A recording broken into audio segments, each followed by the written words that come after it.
Good day mga ka-Wonderix! Welcome to my 10th day of my vlog. So Monday na naman alam nyo na kung ano ang content. Zumba practice na naman. Ayan, bago umalis ang mga bakla, nag-ice cream good muna sila, be. Diba? Siguro ilang minutes yun, be.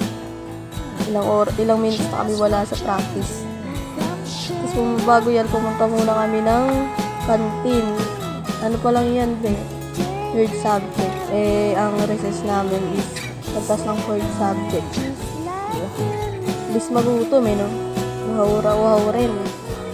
Wala pa nga, Wala pa sa kalahati yung subject, Ayan, guys, sila. Yes, walang hiya-hiya, be, Kahit sa canteen, nagpapanay TikTok ang mga OAT na ito. Iisa pa yan, be. Tignan nyo, be. Iisa pa yan, be.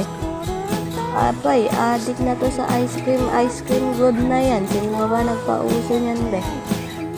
Diba? Kung sa'yo, be. Tapos sa'yo, tigil mo yan, Yan. Video lang sa court.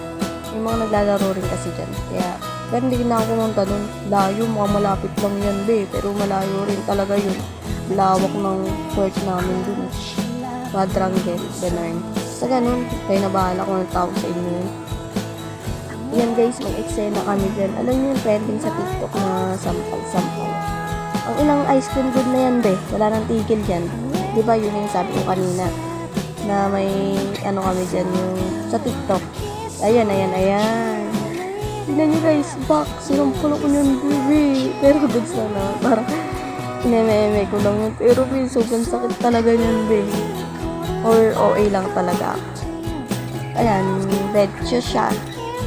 Yes, tapos na rin ang practice sa susunod ulit. Yun lang, bye-bye.